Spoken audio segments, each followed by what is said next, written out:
हाँ, भौतिक रसायन के अंतर्गत आप महत्वपूर्ण नियम पढ़ रहे हैं। तो महत्वपूर्ण नियम ये 5 हैं आपके सामने: हेनरी नियम, राउल्ट नियम, कॉर्रास नियम, ओम का नियम और फैराडे नियम।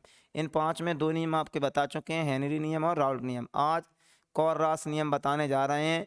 यूनिट 3 का सर्वश्रेष्ठ क्वेश्चन है कॉर्रास नियम। कॉर्रास नियम और उसके सवाल यदि आपने लगा लिए तो आपको फ़ायदा हो जाएगा बोर्ड एग्जाम में। इस साल 100% इसके सवाल आने के चांस हैं। देखें, नियम भी तैयार कर लें। हम जैसे कॉर्रास नियम तैयार कर लें तो देखो हम इसे आगे बता रहे हैं। तो सबसे पहले जब भी कोई नियम आता है तो आपको अच्छे से पता है आपको क्या बतानी होती है। 3 बातें पहले ध्यान देनी होती हैं: कब दिया, किसने दिया और क्यों दिया। इन बात को थोड़ा ध्यान रखेंगे तो देखो, कब दिया, किसने दिया और क्यों दिया। तो सन 1876 में, सन 1876 में ये देखो सन 1876 में कॉलरास वैज्ञानिक ने, कौन ने? कॉलरॉस वैज्ञानिक ने, कॉलरॉस वैज्ञानिक ने कब दिया? 1876 में। किसने दिया? कॉलरॉस वैज्ञानिक। अब बात आती क्यों दिया। तो विद्युत अपघट्ट की, किसके? विद्युत अपघट्ट की, विद्युत अपघट्ट की अनंत तनुता पर, अनंत तनुता पर मोलर चालकता ज्ञात करना, मोलर चालकता ज्ञात करना, ज्ञात करने के लिए। तो 3 बातें जब भी देखो, जब भी कोई नियम है 3 बातें पहले अच्छे से रट के रखा करो। कब दिया, किसने दिया, क्यों दिया। कब दिया? सन 1876 में दिया। किसने दिया? कॉलरास वैज्ञानिक ने। क्यों दिया? विद्युत अपघट्ट की अनंतता पर मोलर चालकता ज्ञात करने में। ये विद्युत अपघट्ट क्या होता है, अनंत तनुता क्या होती है, मोलर चालकता क्या होती है, इन 3 शब्दों को अच्छे से समझना है, तब कहीं आपको ये नियम अच्छे समझ में आएगा। तो इस नियम को समझने के लिए थोड़ा सा हम बेसिक बता रहे हैं, उस थोड़ा बेसिक्स पे ध्यान देंगे। तो बेसिक क्या है देखो, बेसिक क्या, आपको विद्युत अपघट्ट समझना है पहले कि विद्युत अपघट्ट क्या होता है। विद्युत अपघट्ट क्या है पहले ये समझ लो अच्छे से। फिर मोलर चालकता क्या होती है ये समझ लो पहले, मोलर चालकता। और उसके बाद मोलर चालकता का संकेत लैम्डा होता है। और फिर एक होता है अनंत तनुता पर मोलर चालकता, अनंत तनुता पर मोलर चालकता, अनंत तनुता पर मोलर चालकता, मोलर चालकता। इन 3 शब्दों के अगर अर्थ आपने समझ लिए, लैम्डा एम अनंत, ये 3 शब्दों के अर्थ समझ लिए तो ये कॉलरास नियम आपको बहुत अच्छे समझ में आएगा। विद्युत अपघट्ट, मोलर चालकता, अनंतता पर मोलर चालकता। एक बात ध्यान रखना, बेसिक ज्ञान महान ज्ञान। अगर आपके पास बेसिक ज्ञान नहीं है तो आप महान ज्ञान कभी प्राप्त ही नहीं कर सकते हैं। अगर आपको महान ज्ञान प्राप्त करना है तो बेसिक ज्ञान होना बहुत जरूरी है। जैसे विद्युत अपघट्ट है तो विद्युत अपघट्ट का मतलब होता है वे पदार्थ जो जल में घोले जाने पर आयनों में वियोजित हो जाते हैं, उन्हें विद्युत अपघट्ट कहते हैं। क्या काम ने? वे पदार्थ जो जल में घोले जाने पर आयनों में वियोजित हो जाते हैं, विद्युत अपघट्ट कहलाते हैं। इनके जली विलयन में विद्युत धारा प्रवाहित की जा सकती है। तो जिनमें जली विलयन विद्युत धारा प्रवाहित की जा सकती है और आयनों में वियोजित हो जाते हैं, ऐसे पदार्थों को हम बोलते हैं विद्युत अपघट्ट। अम्ल, क्षार, लवण सब विद्युत अपघट्ट में आते हैं। जितने भी अम्ल हैं, जितने भी क्षार हैं, जितने भी लवण हैं, वो विद्युत अपघट्ट में आते हैं। अब आते हैं मोलर चालकता। मोलर चालकता क्या होती है? 1 मोल विद्युत अपघट्ट ले लें हम, 1 मोल विद्युत अपघट्ट ले लें, उसे जल में घोल दें तो उसके द्वारा जो आयन उत्पन्न होंगे उनकी जो चालकता होगी वो मोलर चालकता होगी। मतलब 1 मोल विद्युत अपघट्ट से उत्पन्न आयनों की चालकता मोलर चालकता होती है। क्या काम ने? 1 मोल विद्युत अपघट्ट से उत्पन्न आयनों की चालकता मोलर चालकता कहलाती है। और अब जो मोलर चालकता है, अब हमने मोलर चालकता, अब इसकी तनुता जल में लाते रहे, जैसे विलयन बना ले। और विलयन बनाने के बाद जैसे देख लो, हम एक एग्जाम्पल दे के थोड़ा समझा देते हैं। जैसे मान लो यहाँ पे हमने ले लिया, हमने यहाँ पे 1 मोल पदार्थ घोल दिया तो वो मोलर चालकता होगी। फिर हमने इसमें थोड़ा जल मिलाया, जल मिलाने से क्या होता है? मोलर चालकता बढ़ने लगती है। जब किसी विलयन में जल मिलाते हैं तो हम कहते हैं तनुता बढ़ा रहे हैं। क्या बढ़ा रहे हैं? किसी विलयन में जल मिलाने को क्या कहते हैं? तनुता बढ़ा रहे हैं। जैसी तनुता बढ़ाते हैं तो मोलर चालकता बढ़ने लगती है। फिर तनुता बढ़ाते हैं, मोलर चालकता बढ़ने लगती है। एक अवस्था ऐसी आती है कि मोलर चालकता फिक्स हो जाती है, स्थिर हो जाती है। हम फिर खूब तनुता बढ़ाते रहें, मोलर चालकता बढ़ती नहीं है। तो उस कंडीशन को कहते हैं अनंतता पर मोलर चालकता। तो मोलर चालकता का संकेत लैम्डा एम था और अनंतता पर मोलर चालकता का संकेत लैम्डा एम अनंत है। ये अनंत का निशान लगा है, तो इन थोड़ा सा अंतर है इसमें दोनों में, मूलर चालकता और अनंतता पर मूलर चालकता। तो यहाँ ये नियम किसके लिए दिया गया है? विद्युत अपघट्ट की अनंतता पर मूलर चालकता ज्ञात करने के लिए। ये प्रॉब्लम थी कि अनंतता पर हम मूलर चालकता कैसे ज्ञात करेंगे विद्युत अपघट्ट की, उसके लिए कोर्रास ने नियम दिया था। अब आते हैं वास्तविक नियम पर। तो नियम क्या देखो नियम हमेशा गणितीय भाषा में याद किया जाता है। गणितीय भाषा याद कर लो तो उसकी हिंदी बना लेते हैं। कुछ विद्यार्थी क्या होते हैं, भाषा अलग रखते हैं, गणितीय बात अलग याद करते हैं, ऐसा नहीं होता। गणितीय पॉइंट याद कर लो तो उससे हिंदी में निकाल लेंगे। देखो गणितीय भाषा क्या है। गणितीय भाषा इसकी ये है, लैम्डा एम अनंत एक्स लैम्डा धनायन अनंत बाई लैम्डा ऋणायन अनंत, ये है गणितीय भाषा। यहाँ मतलब लिख दो, जहाँ जहाँ लैम्डा एम क्या है, लैम्डा एम अनंत, लैम्डा धनायन अनंत, लैम्डा ऋणायन अनंत, एक्स तथा बाई, इन शब्दों के मतलब याद है। इन शब्दों के मतलब याद कर लो बस। जैसे लैम्डा एम अनंत का मतलब है अनंत, ये अनंत है, अनंत तनुता पर मूलर चालकता, अनंतता पर मूलर चालकता। फिर देखो जी, अनंतता पर धनायन की चालकता, अनंत तनुता पर धनायन की चालकता, धनायन की चालकता, धनायन की चालकता, अनंतता पर ऋणायन की चालकता, अनंत तनुता पर ऋणायन की चालकता, ऋणायन की चालकता। देख, और ये प्रत्येक सूत्र में धनायन व ऋणायन की संख्या, धनायन व ऋणायन की संख्या, ऋणायन की संख्या। ये गणितीय भाषा एक बार फिर देख लें। लैम्डा एम अनंत का मतलब क्या है, अनंत तनुता पर मूलर चालकता। फिर लैम्डा धनायन अनंत, अनंतता पर धनायन की चालकता। लैम्डा ऋणायन अनंत, अनंतता पर ऋणायन की चालकता। एक्स तथा वाई प्रत्येक सूत्र में धनायन व ऋणायन की संख्या। अब जैसे ये गणितीय बात तुम्हें समझ में आ गई है, अब इससे हम इसके हिंदी अनुवाद कर सकते हैं। कैसे करते हैं देखो, यहाँ से बनाएंगे। किसी विद्युत अपघट्ट विलयन की अनंतता पर मूलर चालकता का मान, यहाँ से एक वाक्य बनाओगे, किसी विद्युत अपघट्ट की अनंतता पर मूलर चालकता का मान उस विलयन में उपस्थित धनायन व ऋणायन की अनंतता पर मूलर चालकता के मान के योग के बराबर होता है। हिंदी अनुवाद हो गया। फिर एक बार सुन लो, किसी विद्युत अपघट्ट विलयन की अनंतता पर मूलर चालकता का मान उस विलयन में उपस्थित अनंतता पर धनायन व ऋणायन की चालकता मानों के योग के बराबर होता है। इसका हिंदी अनुवाद लिख दिया, ये अर्थ लिख देंगे, नियम हो जाएगा। तो ये नियम आपका पक्का हो गया। एक बार हम रिपीट कर रहे हैं, ध्यान दो शुरू से कैसे लिखना है, स्टेप बाय स्टेप। सबसे पहले इंट्रोडक्शन लिखेंगे। सन 1876 में कोलरास नामक वैज्ञानिक ने विद्युत अपघट्ट विलयन की अनंतता पर मूलर चालकता ज्ञात करने के लिए एक नियम प्रतिपादित किया, जिसे हम कोलरास का नियम कहते हैं।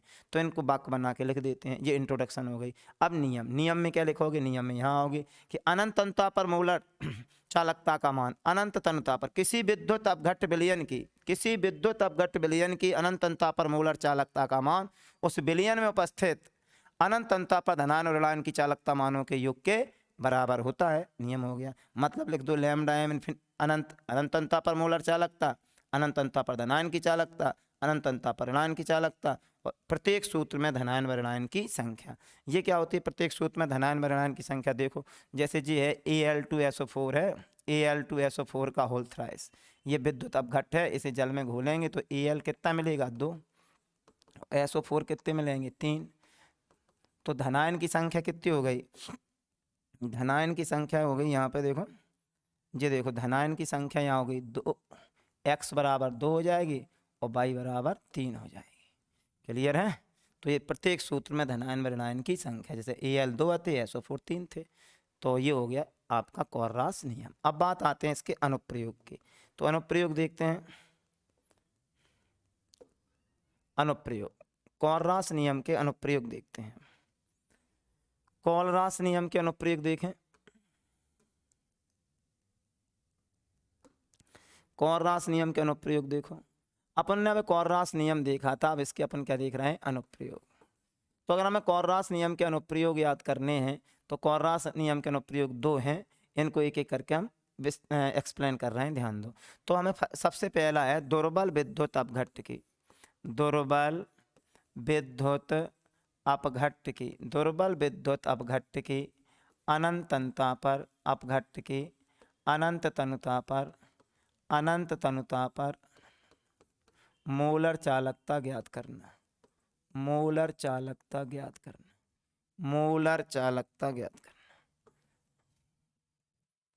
देखते हैं।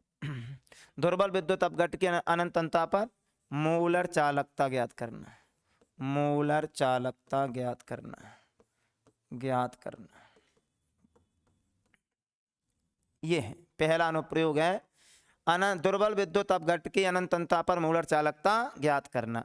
तो देखो दुर्बल की हमें ज्ञात करना है, तो जब भी हमें कोई चीज दुर्बल की सहायता कौन कर सकता है, दुर्बल विद्युत अपघट्ट की ज्ञात करना, तो स्वाभाविक है हमें प्रबल विद्युत अपघट्ट की सहायता लेनी पड़ती है। तो हमें थोड़ा बेसिक ज्ञान यहाँ फिर होना चाहिए हमने कि अगर इस अनुप्रयोग को अच्छे से तैयार करना है तो हमें थोड़ा सा बेसिक ज्ञान होना चाहिए। हम यहाँ बेसिक ज्ञान यहाँ लिखे देते हैं। बेसिक ज्ञान हमने बता ही दिया, बिना बेसिक ज्ञान के कुछ नहीं हो सकता है, इसको हमेशा याद रखना है। इस अनुप्रयोग को लोग अच्छे से हैंडल नहीं कर पाते कई लोग, तो इसको हैंडल अच्छे से करना, तो बेसिक ध्यान देखो। हमें दुर्बल विद्युत अपघट्ट पता होना चाहिए कि दुर्बल विद्युत अपघट्ट कौन होते हैं। दुर्बल की सहायता कौन करता है, दुर्बल की सहायता हमेशा प्रबल करते हैं। तो हमें दुर्बल विद्युत अपघट्ट और प्रबल विद्युत अपघट्ट बिल्कुल याद होने चाहिए। दुर्बल विद्युत अपघट्ट और प्रबल विद्युत अपघट्ट याद होने चाहिए। अगर हमें दुर्बल विद्युत अपघट्ट प्रबल विद्युत अपघट्ट याद नहीं है तो फिर हम ये अनुप्रयोग को अच्छे से समझ नहीं पाएंगे। तो हमें पहले क्या याद कर लेना चाहिए, दुर्बल विद्युत अपघट्ट और प्रबल विद्युत अपघट्ट। देखो दुर्बल विद्युत अपघट्ट, दुर्बल विद्युत अपघट्ट, ठीक, और एक होते हैं प्रबल विद्युत अपघट्ट। प्रबल विद्युत अपघट्ट एक दुर्बल होते हैं और एक प्रबल होते हैं। चलो, दुर्बल वे होते हैं जो जल में घोले जाने पर, अगर हम जल में घोलें और पूर्णतः आयनों में वियोजित ना हो तो वो दुर्बल होते हैं।